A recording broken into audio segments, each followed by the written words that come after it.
ITI education YouTube channel में आप सभी का स्वागत है। मैं विनोद सिंह आज एक नया टॉपिक लेकर के आए हैं, जिस टॉपिक का नाम है वैद्युतिक वायरिंग चाहे हाउस वायरिंग। वैद्युतिक वायरिंग हाउस वायरिंग में क्या होता है, इसमें आपको जितने भी टूल्स, जितने भी मटेरियल्स लगेंगे उससे आपको क्वेश्चन देखने को मिलेगा। जैसे होल्डर हो गया, लैंप हो गया, MCB हो गया, MCCB हो गया, कंड्यूट हो गया, कैपिंग कैसिंग हो गया। तो वायरिंग में जो भी हमको सामग्री लगती है, जैसे वो सीलिंग रोज हो गया, 2 वे कनेक्शन का स्विच हो गया, 1 वे कनेक्शन का स्विच मतलब SP स्विच, DP स्विच वगैरह, ये सब से क्वेश्चन आपको देखने को मिलेगा। होल्डर्स जो है कितने प्रकार के होते हैं, 2 वे स्विच का प्रयोग कहाँ पे करते हैं, तो ये सब जो है आपको इस टॉपिक से क्वेश्चन देखने को मिलेगा। और ये सब क्वेश्चन जो है आपको हर कॉम्पिटिटिव एग्जाम में 2-4 क्वेश्चन या 5-10 क्वेश्चन आपको देखने को मिलता ही मिलता है। इसलिए इस वीडियो को आप लोग पूरा देखेंगे, जब तक पूरा नहीं देखेंगे तब तक आप लोग को वीडियो समझ में नहीं आएगा। इसलिए आपको पूरा वीडियो को देखेंगे और लाइक करेंगे, सब्सक्राइब करेंगे, दोस्तों को बताएंगे और कमेंट्स में ज़रूर सजेस्ट करेंगे कि कैसी वीडियो बनाना चाहिए। अगर कहीं त्रुटि है तो आप लोग कमेंट्स में ज़रूर हमको सजेस्ट करेंगे। चलिए स्टार्ट करते हैं। इस वीडियो का पहला क्वेश्चन है, एक वैद्युतिक उप परिपथ में कितने प्रकाश उपभोग बिंदु हो सकते हैं। क्वेश्चन क्या कह रहा है कि एक वैद्युतिक उप परिपथ में कितने प्रकाश उपभोग बिंदु हो सकते हैं। तो कितने हो सकते हैं, 8 हो सकते हैं, 10 हो सकते हैं, 12 हो सकते हैं, कितने भी, मतलब इन्फिनिट भी, कितने भी। तो इसका राइट आंसर क्या हो जाएगा कि एक वैद्युतिक उप परिपथ में हमको प्रकाश दोष जो है उपभोग बिंदु होते हैं 10 होते हैं। बी ऑप्शन सही है। चलिए नेक्स्ट क्वेश्चन देखते हैं। 2 नंबर क्वेश्चन क्या कह रहा है कि छत के पंखे, क्या है, छत के पंखे को फर्श से न्यूनतम किस ऊंचाई पर लटकाना चाहिए। तो ये सब क्या है कि इसको हमको नियम का पालन करना चाहिए कि कितने ऊंचाई पे हमको स्विच बोर्ड लगाना चाहिए, कितने ऊंचाई पे हमको पंखा लगाना चाहिए। तो ये सब क्या है कि आपको जो है आई नियम्स रूल्स के अनुसार जो है भारत सरकार इसमें बताया गया है कि इतने ऊंचाई, इतने हाइट पे पंखा लगाना चाहिए, इसके स्विच बोर्ड का कनेक्शन इतने इतने पे होना चाहिए। तो ये सब का जो है इससे 1.5 मीटर की ऊंचाई पर, 1.75 मीटर की ऊंचाई पर, 2.5 मीटर की ऊंचाई पर होता है 3.0 मीटर्स के। तो बताइए छत के पंखे जो फर्श से न्यूनतम ऊंचाई कितनी होनी चाहिए, तो इनका 2.5 मीटर होनी चाहिए, मतलब 2.5 मीटर्स मिनिमम होनी चाहिए। ठीक है, नेक्स्ट देखते हैं। 3 नंबर क्वेश्चन क्या कर रहा है, 2 वे स्विच का प्रयोग, क्या कर रहा है कि 2 वे स्विच का प्रयोग खाली स्थान किया जाता है।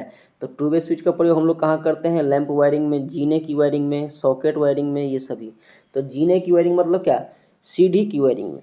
तो बताइए, आप सभी को पता होगा, कमेंट्स में जरूर बताएंगे कि 2 वे स्विच का कनेक्शन हम लोग कहाँ करते हैं। तो जीने की वायरिंग मतलब क्या, सीढ़ी के वायरिंग में।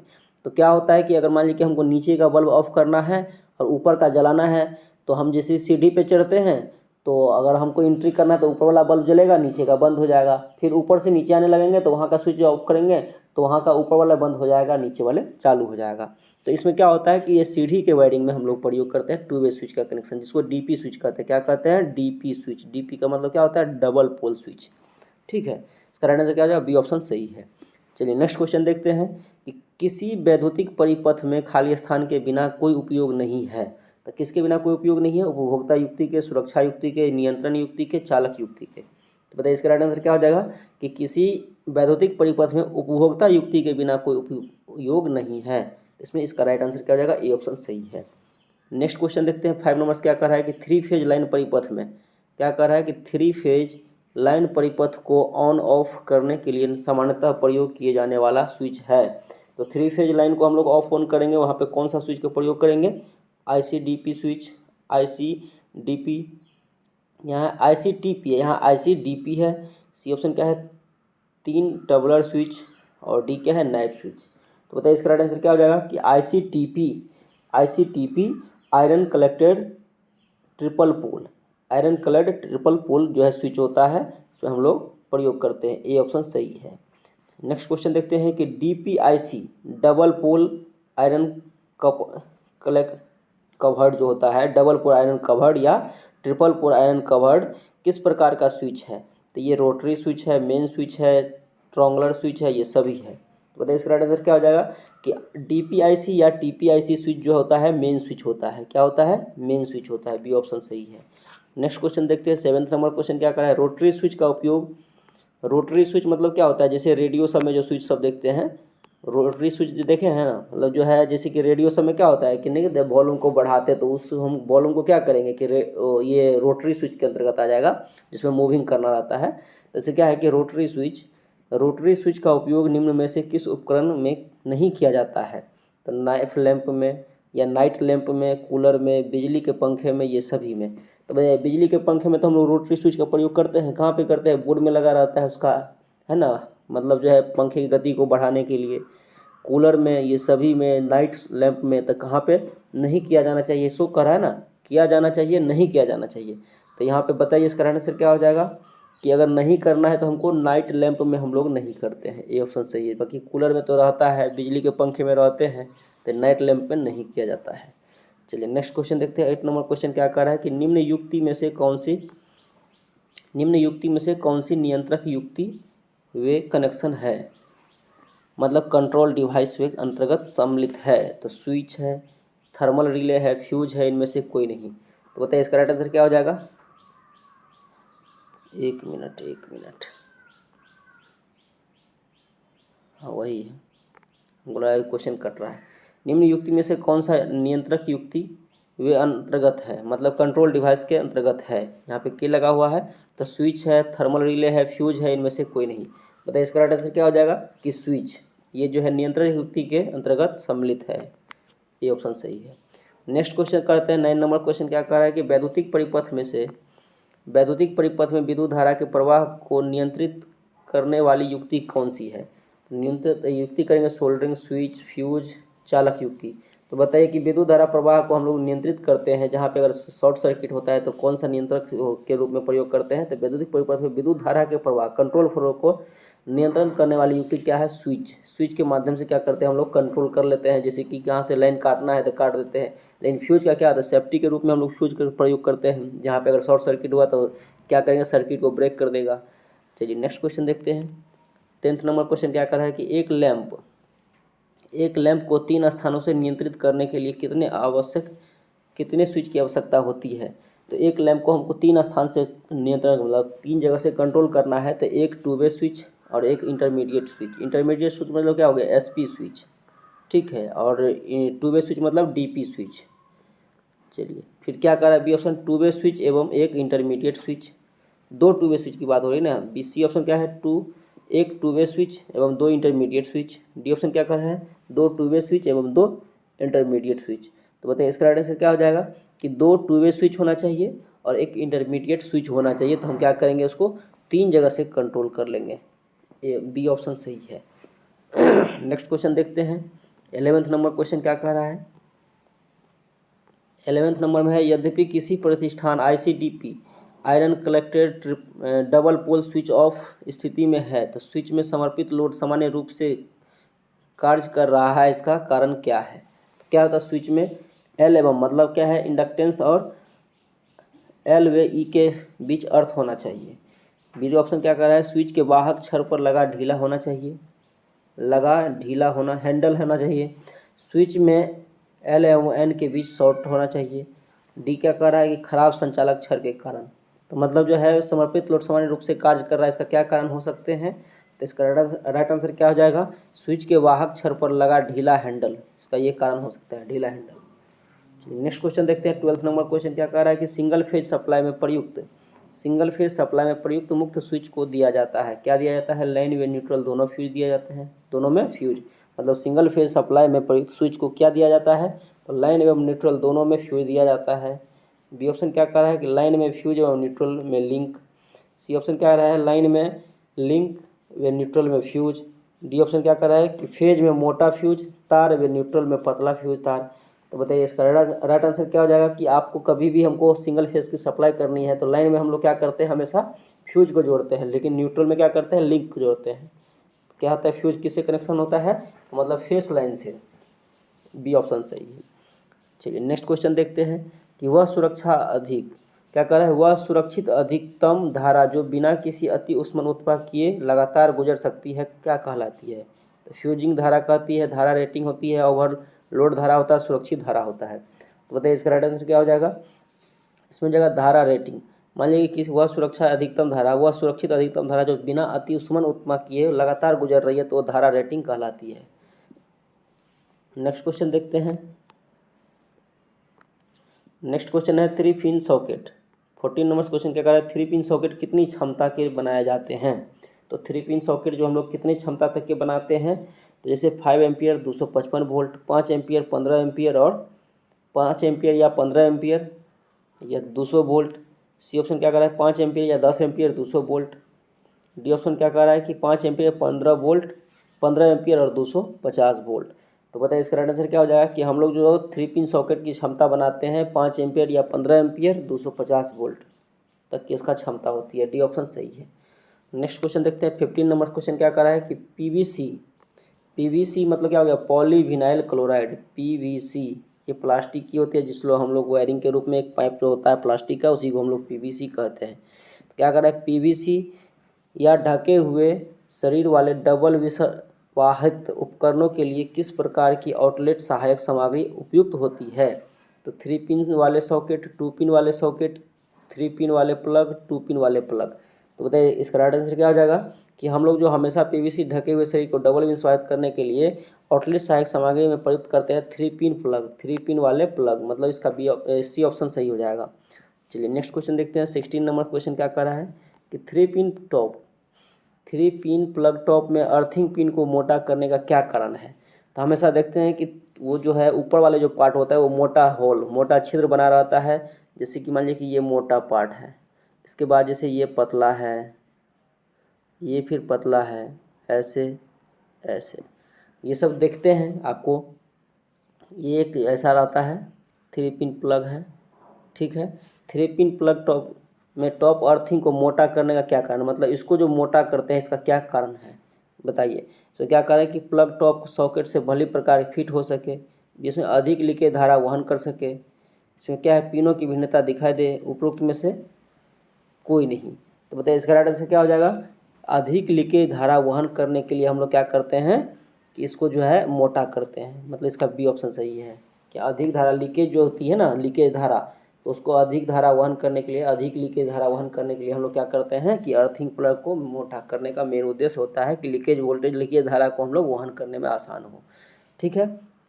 चलिए लीकेज धारा क्या होता है कि वो अर्थ के साथ हम लोग कनेक्ट कर देते हैं, ज़मीन में चला जाता है, जिससे हमको कोई इफेक्ट नहीं होता है। चलिए नेक्स्ट क्वेश्चन करते हैं। 17 नंबर क्वेश्चन क्या कर रहा है वैद्युतिक परिपथ में लैंप संयोजित करने के लिए प्रयोग की जाने वाली निर्देशित युक्ति खाली स्थान कहलाती है। क्या कहलाती है, lamp holder, socket, plug top, ये सभी। बताइए इसका राइट आंसर क्या हो जाएगा कि हम लोग जो वैद्युतिक परिपथ में लैंप संयोजित करते हैं तो प्रयोग करने की वाली निर्देश युक्ति मतलब इंडिकेटिंग डिवाइस क्या होता है, तो लैंप होल्डर होता है। वैद्युतिक परिपथ में लैंप संयोजित करने के लिए प्रयोग की जाने वाली निर्देशित डिवाइस क्या होता है, युक्ति, तो होते ही लैंप होल्डर। लैंप होल्डर में ना हम लोग लैंप लगाएंगे, तो इसका ए ऑप्शन सही है। नेक्स्ट क्वेश्चन देखते हैं। 18 नंबर क्वेश्चन क्या कर रहा है कि एडिशन क्या कर रहा है, Edison screw type lamp holder संपर्क को हमेशा के लिए संपर्क में होना चाहिए। परिपथ के लिए उदासीन तार, परिपथ के लिए फेज तार, परिपथ के लिए परिपथ स्विच अर्थ तार, परिपथ के भूगर्भित तार। तो बताइए इसका राइट आंसर क्या हो जाएगा, परिपथ के उदासीन तार। एडिशन स्क्रू टाइप होल्डर संपर्क को हमेशा परिपथ के उदासीन तार संपर्क में होना चाहिए। ये ऑप्शन सही है। नेक्स्ट क्वेश्चन देखते हैं।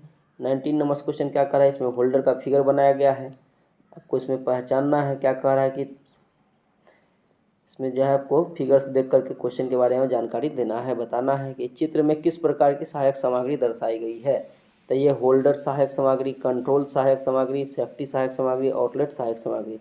तो बताइए इसका राइट आंसर क्या हो जाएगा, ये होल्डर सहायक सामग्री है। ये कौन सी होल्डर है, तो पेंडेंट होल्डर है, लटका हुआ रहता है तो उसको पेंडेंट होल्डर कहते हैं।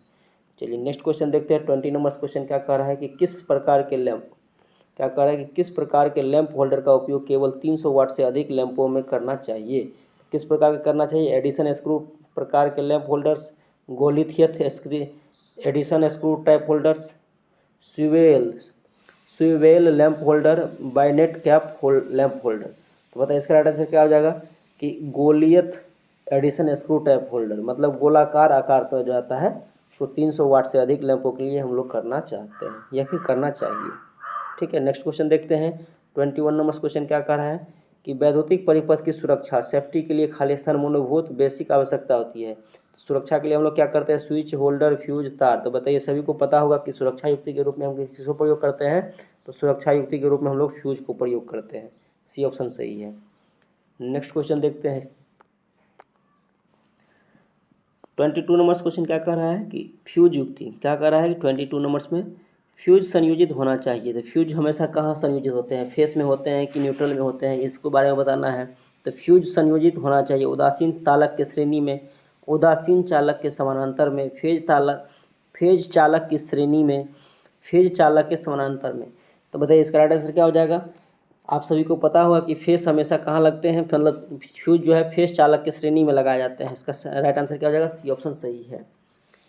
क्या है, फ्यूज संयोजित होना चाहिए फेज चालक की श्रेणी में। मतलब फेज क्या होता है, वो जो फेस लाइन होता है, सजीव लाइन जिसको कहते हैं, तो हम लोग क्या कहते हैं, फ्यूज हमेशा फेस लाइन में यूज करते हैं और श्रेणी क्रम में लगाते हैं। किस में लगाते हैं, श्रेणी क्रम में। चलिए नेक्स्ट क्वेश्चन देखते हैं। कॉर्टरेट फ्यूज का प्रयोग क्या कह रहा है कि कॉर्टरेट फ्यूज जिसको किट कैट फ्यूज भी कहते हैं का प्रयोग खाली स्थान किया जाता है। कहाँ किया जाता है, वर्कशॉप में, उपकरणों में, केवल वितरण स्टेशनों में, विद्युतिक स्थापनाओं में। तो बताइए इसका राइट आंसर क्या हो जाएगा कि किट कैट फ्यूज या कॉर्टरेट फ्यूज का प्रयोग हम लोग वर्कशॉप में करते हैं। ठीक है, ये ऑप्शन सही है। नेक्स्ट क्वेश्चन देखते हैं। 24 नंबर क्वेश्चन क्या कह रहा है। 24 में एक फ्यूज के लिए फ्यूजिंग गुणक मतलब फ्यूजिंग फैक्टर का मान हो ज्ञात किया जा सकता है। किसके द्वारा ज्ञात करते हैं हम लोग, तो अधिकतम फ्यूज बट्टा धारा अंकित फ्यूजिंग धारा। बी ऑप्शन क्या कह रहा है कि अधिकतम फ्यूजिंग धारा बट्टा न्यूनतम फ्यूजिंग धारा। सी ऑप्शन क्या कह रहा है न्यूनतम फ्यूजिंग धारा बट्टा अंकित फ्यूजिंग धारा। डी ऑप्शन क्या कह रहा है कि अंकित फ्यूजिंग धारा बट्टा न्यूनतम फ्यूजिंग धारा। तो बताइए इसका राइट आंसर क्या हो जाएगा कि न्यूनतम फ्यूजिंग धारा बट्टा अंकित फ्यूजिंग धारा। मतलब जो है फ्यूजिंग गुणक मतलब फ्यूजिंग फैक्टर का मान हम लोग ज्ञात करते हैं, तो न्यूनतम फ्यूजिंग धारा बट्टा अंकित फ्यूजिंग धारा। इसका राइट आंसर सी ऑप्शन सही है। नेक्स्ट क्वेश्चन देखते हैं। 25 नंबर क्वेश्चन क्या कह रहा है कि फ्यूज रेटिंग क्या कह रहा है कि फ्यूज रेटिंग खाली स्थान के पदों में व्यक्त की जाती है। तो फ्यूज के रेटिंग हम लोग किस में व्यक्त करते हैं, वोल्टेज में, धारा में, किलो वोल्ट एम्पियर में और बार में। तो बताइए इसका राइट आंसर क्या हो जाएगा कि हम लोग फ्यूज रेटिंग हमेशा धारा में व्यक्त करते हैं। फ्यूज रेटिंग किस में व्यक्त करते हैं, धारा में व्यक्त करते हैं। नेक्स्ट क्वेश्चन है 26 नंबर। डिलेड एक्शन कॉर्टरेट फ्यूज खाली स्थान के लिए उपयोग होते हैं। तो किसमें होते हैं, मोटर परिपथ, लाइटिंग परिपथ, प्रतिदीप्ति लैंप परिपथ, ऊष्मीय परिपथ। तो बताइए इसका राइट आंसर क्या हो जाएगा कि मोटर परिपथ। डिलेड एक्शन कॉर्टरेट फ्यूज जो है मोटर परिपथ के लिए उपयोग होते हैं। नेक्स्ट क्वेश्चन देखते हैं। 27 नंबर क्वेश्चन क्या कर रहा है, सिर्ध प्रतिक्रिया प्रकार के कॉर्टरेट फ्यूज खाली स्थान के लिए प्रयोग होते हैं।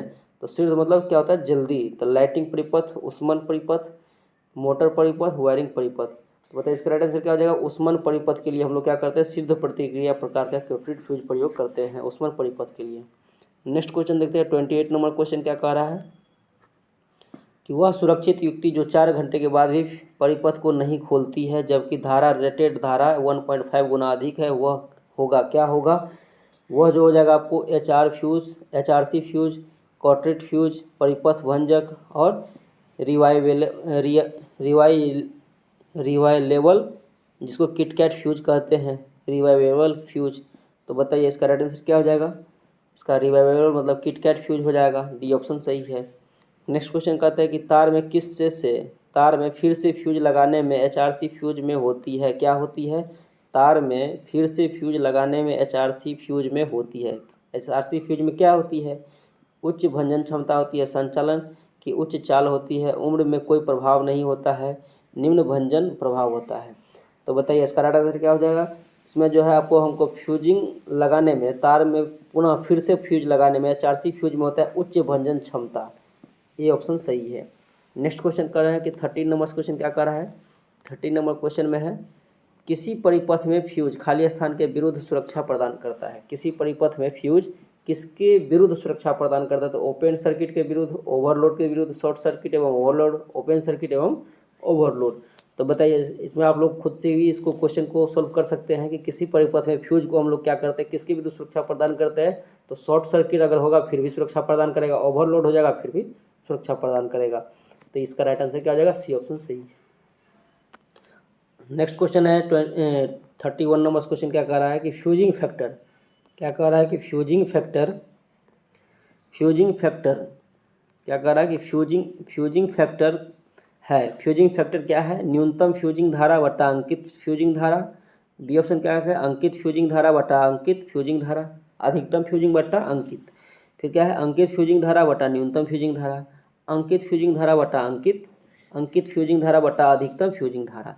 तो बताइए इसका राइट आंसर क्या हो जाएगा कि आप लोग को ये क्वेश्चन दोबारा रिपीट हो रहा है। फ्यूजिंग फैक्टर निकालने के लिए हम लोग क्या करते हैं, न्यूनतम फ्यूजिंग धारा बटा अंकित फ्यूजिंग धारा, ये ऑप्शन सही हो जाएगा। फ्यूजिंग फैक्टर निकालने न्यूनतम फ्यूजिंग धारा बटा अंकित फ्यूजिंग धारा, ये ऑप्शन सही है। नेक्स्ट क्वेश्चन देखते हैं 32 नंबर क्वेश्चन क्या कर रहा है, सीलिंग फैन। सीलिंग फैन परिपथ, सीलिंग फैन सर्किट, परिपथ मतलब सर्किट में रेगुलेटर का प्रयोग किया जाता है किसमें, धारा को घटाने के लिए, पंखे पर आरोपित वोल्टेज ड्रॉप के लिए, गति बढ़ाने के लिए, टॉर्क बढ़ाने के लिए। तो हम लोग जो है रेगुलेटर का प्रयोग करते हैं क्या करने के लिए, तो बताइए इसमें इसका राइट आंसर क्या हो जाएगा कि पंखे पर आरोपित वोल्टेज ड्रॉप को हम लोग क्या करते हैं, आरोपित ड्रॉप के लिए हम लोग करते हैं। ठीक है, सीलिंग फैन के परिपथ में रेगुलेटर का प्रयोग किया जाता है पंखे पर आरोपित वोल्टेज ड्रॉप के लिए, बी ऑप्शन सही है। नेक्स्ट क्वेश्चन देखते हैं 33 नंबर क्वेश्चन क्या कर रहा है कि विद्युत एसोसीरीज का प्रयोग वायरिंग इंस्टॉलेशन में होता है तथा इसका वर्गीकरण उन प्रयोग के आधार पर होता है। एसोसीरीज के किस वर्ग में सीलिंग रोज आता है, तो होल्डिंग एसोसीरीज में, सामान्य एसोसीरीज में, सुरक्षा एसोसीरीज में, नियंत्रक एवं एसोसीरीज में। तो बताइए इसका राइट आंसर क्या हो जाएगा कि सामान्य एसोसीरीज में आते हैं, बी ऑप्शन सही है। नेक्स्ट क्वेश्चन देखते हैं 34 नंबर क्वेश्चन क्या कर रहा है, एक प्रतिष्ठान जिसमें पॉइंटों की संख्या में टर्मिनल सिस्टम में लूप में समान वायर में हो है, तार डालने में केबल की लंबाई कम करने के लिए निम्न में से किस एक वायरिंग सहायक सामग्री की आवश्यकता होती है। सहायक सामग्री की पहचान कीजिए, two way switch, intermediate switch, two way plate ceiling rose और 3 प्लेट सीलिंग रोज। तो बताइए इसका राइट आंसर क्या हो जाएगा, 3 प्लेट सीलिंग रोज, डी ऑप्शन सही है। नेक्स्ट क्वेश्चन 35 नंबर क्वेश्चन क्या कर रहा है, मिनिएचर सर्किट ब्रेकर मतलब एमसीबी की बात हो रही है, किसकी बात हो रही है, एमसीबी की बात हो रही है। एमसीबी इसको कहते हैं miniature circuit breaker. Miniature circuit breaker का प्रयोग आवश्यक है किसके लिए, मोटर जनरेटर की वायरिंग में, टेस्टिंग बोर्ड की वायरिंग में, भवन के प्रत्येक कक्षीय वायरिंग में, उपरोक्त सभी में। बताइए इसका राइट आंसर क्या हो जाएगा कि हम लोग जो है एमसीबी का प्रयोग कहाँ करते हैं, तो भवन के प्रत्येक कक्ष में वायरिंग करते हैं तो वहाँ पे एमसीबी लगाते हैं। तो एमसीबी का क्या काम होता है, जस्ट लाइक जैसे फ्यूज का काम होता था उसी तरह एमसीबी का प्रयोग हम लोग करते हैं। तो एमसीबी मतलब हो गया मिनिएचर सर्किट ब्रेकर। ठीक है, एमसीबी मतलब मिनिएचर सर्किट ब्रेकर, ये सेफ्टी डिवाइस के रूप में प्रयोग करते हैं। तो भवन के प्रत्येक कक्ष में जहाँ वायरिंग करते हैं वहाँ पर हम लोग क्या करते हैं, एमसीबी का प्रयोग करते हैं। नेक्स्ट क्वेश्चन देखते हैं 36 नंबर क्वेश्चन क्या कर रहा है, मिनिएचर सर्किट ब्रेकर एमसीबी में अति भार मतलब ओवरलोड स्थिति में स्वतः ऑफ होने की व्यवस्था प्रायः संपन्न होती है। तो क्या होती है, द्विधात्विक युक्ति से, आधात्विक युक्ति से, स्विचिंग युक्ति से, फ्यूज युक्ति से। तो बताइए इसका राइट आंसर क्या हो जाएगा, इसका राइट आंसर हो जाएगा कि द्विधात्विक युक्ति से क्या कहता है, वह स्वतः जो है बंद हो जाती है, मतलब जो है ऑफ हो जाती है। वो जैसे कि ओवरलोड होगा तो उसका क्या हो जाएगा कि वो ट्रिप कर जाएगा। ठीक है, तो ये द्विधात्विक युक्ति कहते हैं, इसको क्या कहते हैं, ट्रिपिंग होने की स्थिति को, ऑफ होने की व्यवस्था को हम लोग संपन्न होते हैं तो उसको द्विधात्विक युक्ति से ऑफ होती है। चलिए नेक्स्ट क्वेश्चन देखते हैं 37 नंबर क्वेश्चन क्या कह रहा है, ईएलसीबी परिपथ में दिखाए गए चित्र एक्स द्वारा अंकित भाग का नाम बताइए। तो ईएलसीबी मतलब क्या, अर्थ लीकेज सर्किट ब्रेकर। अर्थ लीकेज सर्किट ब्रेकर में इस एक्स वाले पार्ट का हमको बताना है कि क्या कर रहा है। इसमें टर्मिनल है, मूवेबल कॉन्टैक्ट है, सोलेनॉइड है, स्विचिंग डॉली है। तो बताइए इसका राइट आंसर क्या हो जाएगा कि ये जो देख रहे हैं कि एक्स वाले पार्ट को, इसको हम लोग सोलेनॉइड कहते हैं। क्या कहते हैं, सोलेनॉइड कहते हैं, सी ऑप्शन सही है। चलिए नेक्स्ट क्वेश्चन देखते हैं 38 नंबर क्वेश्चन क्या कह रहा है कि किस युक्ति का उपयोग, क्या कह रहा है कि किस युक्ति का उपयोग स्विच एवं सुरक्षा युक्ति के रूप में हो सकता है। तो ट्रिपल पोल आयरन आच्छादित switch, intermediate switch, miniature circuit breaker, अर्थ लीकेज सर्किट ब्रेकर। तो बताइए कि सुरक्षा युक्ति के रूप में हम क्या किसका, या तो फ्यूज का करते हैं या नहीं तो एमसीबी का करते हैं। तो यहाँ पे क्या है, एमसीबी मिनिएचर सर्किट ब्रेकर। इसका राइट आंसर क्या हो जाएगा, सी ऑप्शन सही है। फिर क्या है, ईएलसीबी अर्थ लीकेज सर्किट ब्रेकर का संक्षिप्त रूप है। तो संक्षिप्त रूप क्या है, ईएलसीबी मतलब अर्थ लीकेज सर्किट ब्रेकर, स्पष्ट है। इसका राइट आंसर क्या हो जाएगा, सी हो जाएगा। ईएलसीबी का क्या है, संक्षिप्त मतलब विस्तार में बताना है, तो अर्थ लीकेज सर्किट ब्रेकर का संक्षिप्त रूप हो गया ईएलसीबी। इसका राइट आंसर सी ऑप्शन सही है। नेक्स्ट क्वेश्चन देखते हैं कि 40 नंबर क्वेश्चन क्या कर रहा है, मिनिएचर सर्किट ब्रेकर एमसीबी का प्रयोग घरेलू एवं व्यावसायिक प्रतिष्ठानों में नियंत्रण एवं सुरक्षा के लिए होता है। व्यावसायिक रूप में उपलब्ध सिंगल पोल एमसीबी की धारा रेटिंग का प्रसार क्या है।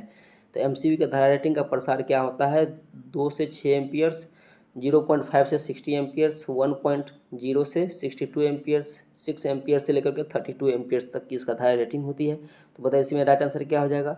इसमें 0.5 से 60 एम्पियर तक का धारा रेटिंग एमसीबी में होती है, प्रसार होती है। ठीक है, नेक्स्ट क्वेश्चन देखते हैं। 41 नंबर क्वेश्चन क्या कर रहा है कि एमसीबी का प्रयोग घरेलू वायरिंग, एमसीबी का प्रयोग घरेलू व्यावसायिक प्रतिष्ठानों में नियंत्रण एवं सुरक्षा के लिए होता है। तो डबल पोल व ट्रिपल पोल एमसीबी की धारा रेटिंग खाली स्थान है। तो धारा रेटिंग क्या होती है अब ये बताए हैं आप लोग को।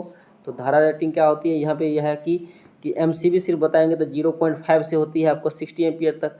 यहाँ पे क्या है ट्रिपल पोल और डबल पोल की बात हो रही है, तो इसमें क्या हो जाएगा 2.0 से 6 एम्पियर, 5 एम्पियर से 60 एम्पियर और 2 एम्पियर से 60 एम्पियर। डी ऑप्शन क्या है 6 एम्पियर से 100 एम्पियर। इसका 2 पोल और ट्रिपल पोल मतलब एमसीबी का जो डबल पोल और ट्रिपल पोल तो 2 एम्पियर से लेकर के 60 एम्पियर तक हो जाएगा। सी ऑप्शन सही है। नेक्स्ट क्वेश्चन कहते हैं सर्किट ब्रेकर। नेक्स्ट क्वेश्चन क्या कर रहा है कि 42 नंबर्स में सर्किट ब्रेकर कब संचालित होता है। सर्किट ब्रेकर कब संचालित होता है। तो जब शक्ति की आपूर्ति करनी होती है, जब लाइन की जांच करनी होती है, जब स्विच को चालू करना होता है, जब कभी भी लाइन में दोष उत्पन्न होता है तब। तो बताइए इसका राइट आंसर क्या हो जाएगा कि जब हमको एमसीबी संचालित होती है, जब कभी भी लाइन में दोष उत्पन्न होता है तब वहाँ पे हम लोग क्या करते हैं कि एमसीबी ब्रेकर जो है मिनिएचर सर्किट ब्रेकर कब संचालित होता है। तो जब कभी भी लाइन में दोष उत्पन्न होता है तो क्या होता है ये संचालित होता है। इसका राइट आंसर क्या हो जाएगा डी ऑप्शन सही है। नेक्स्ट क्वेश्चन देखते हैं कि एमसीबी यहाँ पे क्या है कि 43 में है एमसीसीबी में कितने एम्पियर तक के कार्य करते हैं। तो इसमें क्या एमसीसीबी मतलब क्या हो गया module case circuit breaker, module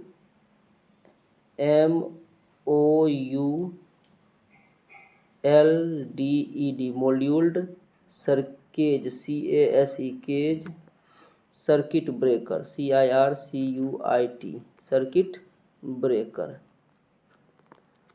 breaker MCCB का हो गया मॉड्यूल केज सर्किट ब्रेकर। कितने एम्पियर तक का कार्य कर सकते हैं। 50 एम्पियर से 3000 एम्पियर तक, 25 एम्पियर से 2500 एम्पियर तक, 75 एम्पियर से 3500 एम्पियर तक, उपरोक्त में से कोई नहीं।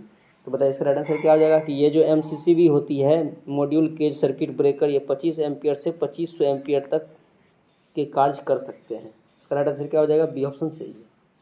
नेक्स्ट क्वेश्चन देखते हैं 44 नंबर क्वेश्चन क्या कर रहा है कि अंडर और ओवर वोल्टेज दोष के दौरान किस प्रकार के रिले प्रयोग उपकरण की खराबी को बचाने के लिए किया जाता है। तो current sensing relay, overload current relay, voltage sensing relay और लैंचिंग रिले। तो बताइए इसका राइट आंसर क्या हो जाएगा कि हम लोग जो हमेशा अंडर और ओवर वोल्टेज दोष को उपकरण के रिले का प्रयोग करने की खराबी बचाने के लिए करते हैं तो वोल्टेज सेंसिंग रिले का प्रयोग करते हैं। इसका राइट आंसर क्या हो जाएगा सी ऑप्शन सही है। नेक्स्ट क्वेश्चन देखते हैं 45 नंबर क्वेश्चन क्या कर रहा है कि पावर किसकी बात हो रही है कि विद्युत पावर प्रणाली में अधिकतम रिले प्रयोग करते हैं। तो विद्युत पावर प्रणाली में हम लोग कौन सा रिले, तापीय रिले, विद्युत चुंबकीय रिले, अधिभार रिले, ये सभी। तो बताइए कि विद्युत पावर प्रणाली में हम लोग प्रयोग करते हैं कौन सा रिले प्रयोग करते हैं। तो ये हमेशा हम लोग विद्युत चुंबकीय रिले प्रयोग करते हैं, बी ऑप्शन सही है। नेक्स्ट क्वेश्चन देखते हैं 46 नंबर क्या कह रहा है कि किस प्रकार क्या कह रहा है कि किसी प्रकार के किसी मोटर के लिए अतिभार धारा सुरक्षा खाली स्थान से प्रदान की जाती है। तो किससे प्रदान किया जाता है, कोटेड फ्यूज से, किटकैट फ्यूज से, अतिभार धारा रिले से, तापीय रिले से। तो बताइए इसका राइट आंसर क्या हो जाएगा कि अतिभार धारा रिले से हम लोग क्या करते हैं कि अतिभार धारा सुरक्षा को प्रदान करते हैं। क्या कह रही है कि किसी मोटर के लिए अतिभार धारा सुरक्षा तो अतिभार धारा रिले से प्रदान की जाती है।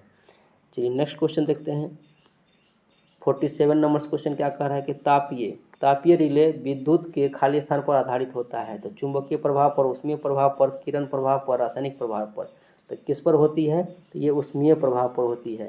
तापीय रिले विद्युत के ऊष्मीय प्रभाव पर आधारित होती है। चलिए नेक्स्ट क्वेश्चन देखते हैं 48 नंबर क्वेश्चन क्या कह रहा है कि नियंत्रण परिपथ में किसमें बात हो रही है, नियंत्रण परिपथ में विभिन्न प्रकार के रिले का प्रयोग किया जाता है। ये नियंत्रण की आवश्यकता को पूरा करने के लिए एक पूर्व निर्धारित अवस्था पर कार्य करती है।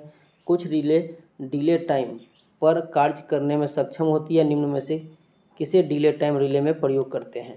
तो ए ऑप्शन क्या है रीड रिले, बी ऑप्शन क्या है विद्युत चुंबकीय रिले, सी ऑप्शन क्या है क्लेपर प्रकार का आर्मेचर रिले, डी ऑप्शन क्या है तापीय रिले।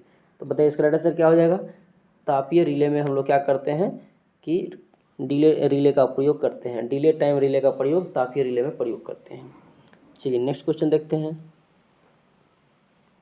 49 नंबर क्वेश्चन क्या कर रहा है कि बंद अति धारा बचाव द्वारा परिपथ के लिए केबल में आवश्यक धारा प्राप्त करने के लिए सामान्यतः धारा वहन क्षमता के रेटिंग फैक्टर का गुणांक क्या होना चाहिए।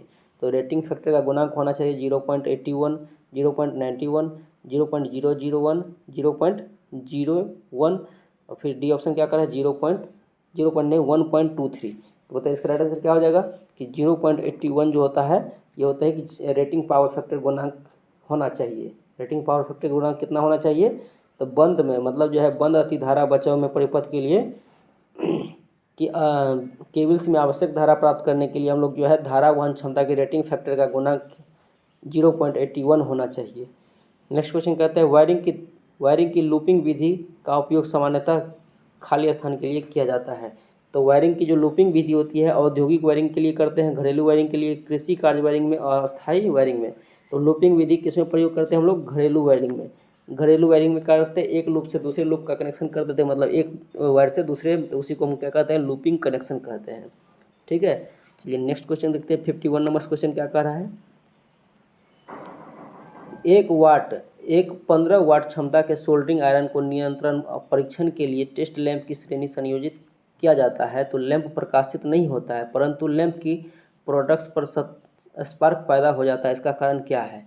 इसका कारण क्या हो सकता है, सोल्डरिंग आयरन में अर्थिंग दोष है, सीरीज लैंप की वोल्टेज कम है, सीरीज लैंप की वोल्टेज अधिक है, सोल्डरिंग आयरन में ओपन सर्किट दोष है। तो क्या हो सकता है बताइए कि सीरीज लैंप की वोल्टेज अधिक है इसीलिए स्पार्किंग हो रहा है, सी ऑप्शन सही है। चलिए नेक्स्ट क्वेश्चन देखते हैं। 52 नंबर्स क्या कह रहा है कि एनई कोड के अनुसार लाइन के लिए केबल का रंग होना चाहिए। तो लाइन के लिए केबल्स का कौन सी रंग होना चाहिए, लाल होना चाहिए, नीला होना चाहिए, काला होना चाहिए, हरा होना चाहिए।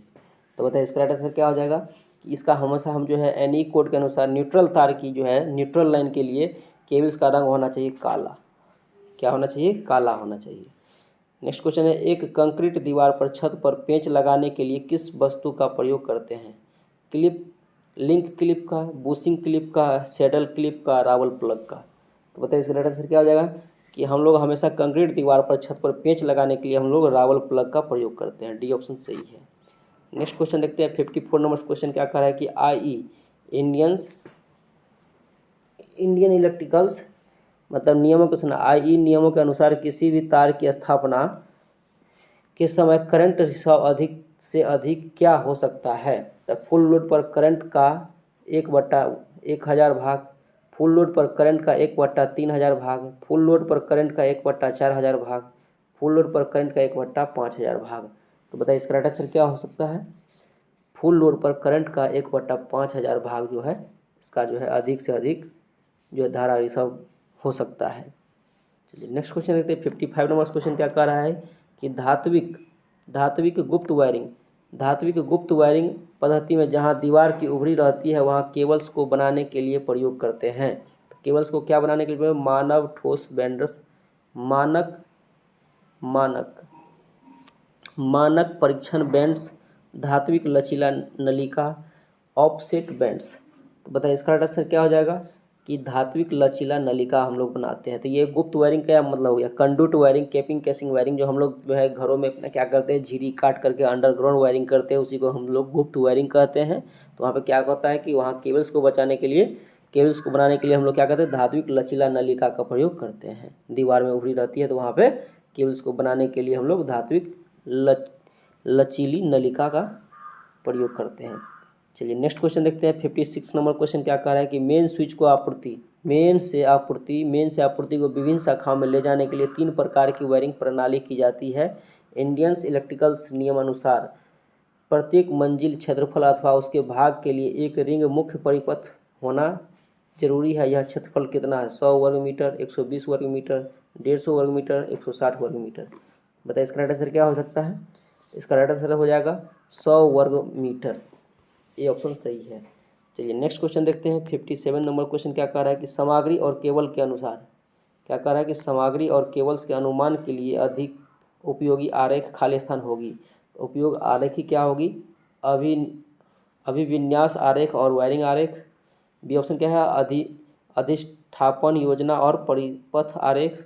सी ऑप्शन क्या है, परिपथ आरेख और अधिष्ठापन योजना। डी ऑप्शन क्या है, वायरिंग आरेख और परिपथ आरेख। तो बताइए इसका राइट आंसर क्या हो जाएगा कि अभिन्यास आरेख और वायरिंग आरेख में जो हम लोग क्या करते हैं कि सामग्री और केबल्स के अनुमान के लिए अधिक उपयोग आरेख, सामग्री और केबल्स के अनुमान के लिए जो अधिक उपयोगी आरेख होती है तो अभिन्यास आरेख और वायरिंग आरेख होती है।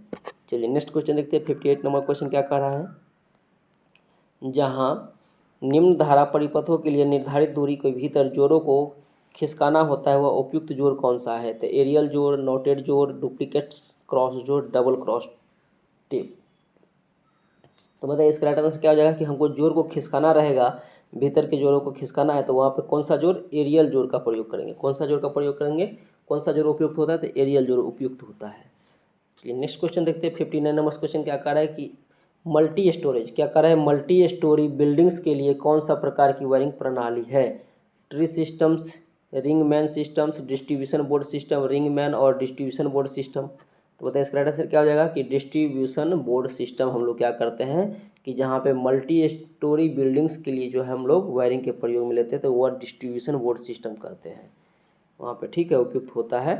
सी ऑप्शन सही है।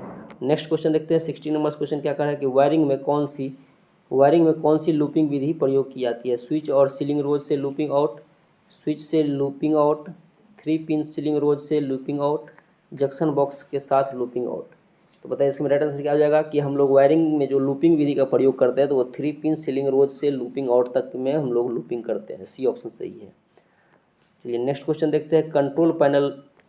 कंट्रोल पैनल जमीन से किस ऊंचाई पर स्थापित होती है। तो कंट्रोल पैनल हमेशा जो बड़े बड़े गोडाउन वायरिंग वगैरह होता है, इंडस्ट्रियल वायरिंग होता है, तो वहाँ पे हम लोग क्या करते हैं कि कंट्रोल एक पैनल बनाते हैं जहाँ पे सभी लाइन का कंट्रोल होता है। तो वो ज़मीन से कितनी ऊंचाई पे होनी चाहिए, 2.2 मीटर्स, 2 मीटर्स, 1.5 मीटर्स, 1 मीटर्स। तो बताइए इसका राइट आंसर क्या हो जाएगा। इसका राइट आंसर 1.5 मीटर जो है ज़मीन से ऊंचाई पर होनी चाहिए। 1.5 मीटर की जो है ऊंचाई पर स्थापित होनी चाहिए कंट्रोल पैनल, ठीक है। जो कंट्रोल पैनल और स्विच का भी जो ऊंचाई होता है 1.5 मीटर की ऊंचाई होती है स्विच बोर्ड का। चलिए नेक्स्ट क्वेश्चन देखते हैं कि किसी भी आकस्मिकता के लिए वायरिंग में आकलन करते समय प्रायः पूरी लागत की एक अतिरिक्त राशि जोड़ी जाती है। क्या जोड़ी जाती है, 3%, 5%, 7%, 10%। तो बताइए इसका राइट आंसर क्या हो जाएगा। ये जो है हमको हमेशा 5% राशि जो है जोड़ी जाती है। चलिए नेक्स्ट क्वेश्चन देखते हैं। 63 नंबर क्वेश्चन क्या कर रहा है, स्विच बोर्ड के पीछे की जगह, क्या कह रहा है कि स्विच बोर्ड के पीछे की जगह इससे कम नहीं होना चाहिए। तो स्विच बोर्ड के पीछे की जगह किससे कम नहीं होना चाहिए, 22.88 सेंटीमीटर्स, 21.88 सेंटीमीटर्स, 20.88 सेंटीमीटर, 20.77 सेंटीमीटर। तो क्या हो जाएगा इसका राइट आंसर कि 22.88 सेंटीमीटर से कम नहीं होनी चाहिए पीछे की जगह। चलिए नेक्स्ट क्वेश्चन देखिए। कंटिन्यूटी कंडक्टर को मशीन से पैनल बोर्ड और उससे मेन में जाना चाहिए। अर्थ इलेक्ट्रोड की संख्या क्या है, 1, 2, 3, 4। अर्थ इलेक्ट्रोड की संख्या कितना रहेगा। तो बताइए इसका राइट आंसर क्या हो जाएगा कि अर्थ इलेक्ट्रोड की संख्या 2 हो सकती है। कितनी हो सकती है, 2 हो सकती है। चलिए नेक्स्ट क्वेश्चन 65 नंबर क्वेश्चन क्या कहता है, सरफेस कंड्यूट वायरिंग में सैंडल्स के बीच की दूरी खाली स्थान अधिकतम नहीं होनी चाहिए। तो कितनी नहीं होनी चाहिए, 0.5 मीटर, 0.75 मीटर्स, 1.0 मीटर्स, 1.5 मीटर्स। तो बताइए इसका राइट आंसर क्या हो जाएगा कि 1 मीटर्स जो है की दूरी नहीं होनी चाहिए, 1 मीटर के अधिक दूरी नहीं होनी चाहिए। सरफेस कंड्यूट वायरिंग में सैंडल्स के बीच की दूरी जो है 1 मीटर से अधिक नहीं होनी चाहिए। सी ऑप्शन सही है। नेक्स्ट हो जाएगा कंड्यूट वायरिंग में कपलर बैंड्स, जंक्शन बॉक्स एवं टी प्रयोग किए जाने वाले उक्त से प्रथम सैंडल की दूरी खाली स्थान होनी चाहिए। तो 10 सेंटीमीटर, 20 सेंटीमीटर, 30 सेंटीमीटर, 50 सेंटीमीटर। तो बताइए इसका आंसर क्या हो जाएगा कि 30 सेंटीमीटर जो है प्रथम सैंडल की दूरी होनी चाहिए। सी ऑप्शन सही है। नेक्स्ट क्वेश्चन देखते हैं। 67 नंबर क्वेश्चन क्या कह रहा है कि बैटन वायरिंग में 19 mm बैटन चौड़ाई के सीधे जोड़ के लिए ओवरलैपिंग भाग की कितनी लंबाई का प्रयोग करेंगे। तो बताइए 12 mm का प्रयोग करेंगे, 25 mm का, 30 mm का, 40 mm का। इसका राइट आंसर क्या हो जाएगा कि 40 mm का हम लोग क्या करेंगे, लंबाई के रूप में प्रयोग करेंगे। नेक्स्ट क्वेश्चन है 68 नंबर क्वेश्चन क्या कह रहा है कि चित्र के अनुसार चित्र के अनुसार कौन सा स्विच या स्विचेज ड्रेसिंग टेबल लैंप को कंट्रोल कर सकता है? तो ड्रेसिंग टेबल और 3 पिन सीलिंग यहाँ पे देख रहे हैं। तो ये क्या है? स्विच 1 और स्विच 2, स्विच 1 और स्विच 3, स्विच 2 और स्विच 3 है, स्विच 1 स्विच 2। डी ऑप्शन क्या कर रहा है? स्विच 1। तो बताइए इसका राइट आंसर क्या हो जाएगा? इसका जो है स्विच 1 जो है हम लोग क्या करेंगे कि लैंप को कंट्रोल कर सकता है। ड्रेसिंग टेबल लैंप को कंट्रोल करेगा कौन सा स्विच? तो स्विच 1 जो है वो कंट्रोल करेगा ड्रेसिंग लैंप स्विच को। ठीक है, स्विच 1 यहाँ लगा हुआ है, स्विच 2 है, स्विच 3 है, तो इसका राइट आंसर डी ऑप्शन सही है। नेक्स्ट क्वेश्चन देखते हैं। 69 नंबर क्वेश्चन क्या कर रहा है? बैटन पर क्लिप्स का प्रयोग कर स्विच बोर्ड के लिए केबल स्थापित करना है। इस उपकरणों के बीच 3.6 मीटर की दूरी है। केबल का अनुप्रस्थ रूप से लगाने के लिए कितने क्लिप्स की आवश्यकता होगी? 20, 27, 37 और 70। तो बताइए 3.6 मीटर की दूरी है, मतलब इतना लंबा है, तो उसमें कितने क्लिप्स की आवश्यकता होगी? बताइए इसका राइट आंसर क्या हो जाएगा? इसका राइट आंसर हो जाएगा 37 क्लिप्स की आवश्यकता होगी। कितने क्लिप्स की होगी? 37 क्लिप्स की आवश्यकता होगी। नेक्स्ट क्वेश्चन देखते हैं। 70 नंबर क्वेश्चन क्या कर रहा है? पीवीसी चैनल सरफेस वायरिंग की मुख्य हानि क्या है? लागत अन्य प्रणाली की तुलना में अधिक होती है, ज्वलनशील और आग का खतरा रहता है, अक्सर रख रखाव की आवश्यकता होती है, तार बनाने के लिए अधिक मुश्किल होती है। तो बताइए इसका राइट आंसर क्या हो जाएगा? कि ज्वलनशील और आग का खतरा जो है पीवीसी चैनल सरफेस वायरिंग की मुख्य हानि है। कि ज्वलनशील जो है मतलब उसमें आग पकड़ने की ज़्यादा नुकसानदेह रहता है, शॉर्ट सर्किट होता है, आग पकड़ लेता है, ये एक नुकसानदेही होते हैं। चलिए ये 71 नंबर से इस वीडियो का लास्ट क्वेश्चन है, इससे बात करेंगे। क्या कह रहा है कि किस प्रकार की वायरिंग प्रणाली का उपयोग उन स्थानों पर नहीं करना चाहिए जहां धूप और बारिश का खतरा होता है? तो cleat wiring, batten wiring, PVC casing capping wiring, धात्विक कंडक्ट वायरिंग। तो कौन सी वायरिंग हम लोग वहाँ नहीं करेंगे? तो हम लोग जो है क्लीट वायरिंग का प्रयोग, जहाँ धूप और बारिश की खतरा होती है वहाँ पर क्लीट वायरिंग हम लोग नहीं प्रयोग करेंगे।